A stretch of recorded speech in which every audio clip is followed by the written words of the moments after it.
Hi, இன்றைக்கி என்ன பார்க்க போகிறோன்னு பார்த்தீங்கன்னா பூண்டு சட்னி தாங்க செய்ய போகிறேன். அது தாங்க பார்க்க போகிறோம். அதுக்கு வந்து ஒரு பேனில் சூடுபடுத்திட்டு நான் நல்லெண்ணெய் தான் செய்கிறேன். நீங்கள் வேணால் வேறு எண்ணெய் கூட சேர்த்துக்கோங்க. நல்லெண்ணெய் ஒரு 3 டேபிள் ஸ்பூன் ஆட் பண்ணிக்கிட்டேன். அது கூடவே காஞ்ச மிளகாய் ஆட் பண்ணிக்கிட்டேன். நீங்கள் உங்கள் காரத்துக்கு ஏற்ப ஆட் பண்ணிக்கோங்க. நான் ஒரு 7 காஞ்ச மிளகாய் ஆட் பண்ணியிருக்கேன். 2 கைப்பிடி அளவு பூண்டு நல்லா உரித்து வச்சுக்கிட்டேங்க. இது கூட ஆட் பண்ணிக்கலாம். நல்லா பூண்டை வதக்கிக்கலாம். உங்கள்கிட்ட சின்ன வெங்காயம் இருந்தால் நீங்கள் ஆட் பண்ணிக்கோங்க, அதுதான் டேஸ்ட்டு. என்கிட்ட சின்ன வெங்காயம் தீர்ந்துடுச்சு. நான் பெரிய வெங்காயம் ஒரு பெரிய வெங்காயத்தை இது போல் கட் பண்ணியிருக்கேன். இதுவுமே இப்போ அந்த பூண்டு கூடவே ஆட் பண்ணிடலாம். ஆட் பண்ணியாச்சு. இப்போ இதை நல்லா வதக்கி விட்டுக்கோங்க. இந்த பூண்டும் இந்த ஆனியனும் நல்லா ப்ரௌன் கலராக வரணும். அது வரைக்கும் நல்லா வதக்கி விட்டுக்கலாம். சிறிதளவு புளி ஆட் பண்ணிக்கோங்க.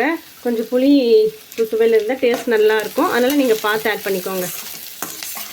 இது போல் பூண்டு சட்னி நீங்கள் செஞ்சு பாருங்கள். பசங்க பூண்டு சாப்பிடாதவங்க கூட இப்போ பூண்டு அரைச்சிடும் இல்லைங்களா, டேஸ்ட்டாக இருக்கும். இது தோசை இட்லி கூடலாம் தொட்டு சாப்பிட்டா நல்லா இருக்கும். இப்போ எங்கள் பாப்பாலாம் பார்த்திங்கன்னா பூண்டு எடுத்து வச்சுருவாங்க. காரக்குழம்புல போட்டுருந்தாலுமே எடுத்து வச்சுடுவாங்க. அதனால் இது போல் சட்னியாக செஞ்சு கொடுத்தா கண்டிப்பாக சாப்பிடுவாங்க. அவங்களுக்கு இது போல் செஞ்சு கொடுத்தா பிடிக்கும். அதனால் நீங்களுமே பூண்டு சாப்பிடாத பசங்களுக்கு, நான் எல்லா பசங்களையுமே சொல்லலை, ஒரு சில பசங்க பூண்டு அவாய்ட் பண்ணுவாங்க. அதனால் இது போல் நீங்கள் செஞ்சு கொடுங்க, கண்டிப்பாக சாப்பிடுவாங்க. பாருங்கள், இந்த பூண்டு வெங்காயம் நல்லா ப்ரௌனிஷாக ஆகிடுச்சு. வீடியோவில் சரியாக தெரியல. நல்லா வதங்கிடுச்சு பூண்டெல்லாம்.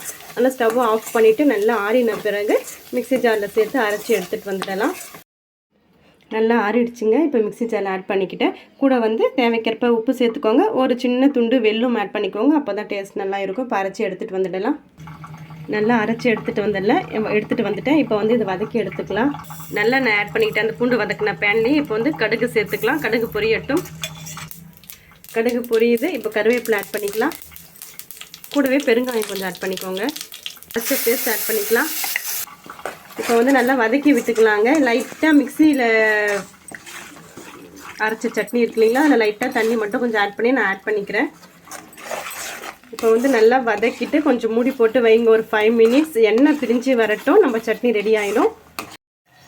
பாருங்கள் ஃப்ரெண்ட்ஸ், நம்மளுடைய பூண்டு சட்னி ரெடி ஆகிடுச்சு. இது போல் எண்ணெய் பிரிஞ்சு வரணும். இந்த டைமில் ஸ்டவ் ஆஃப் பண்ணிடலாம்.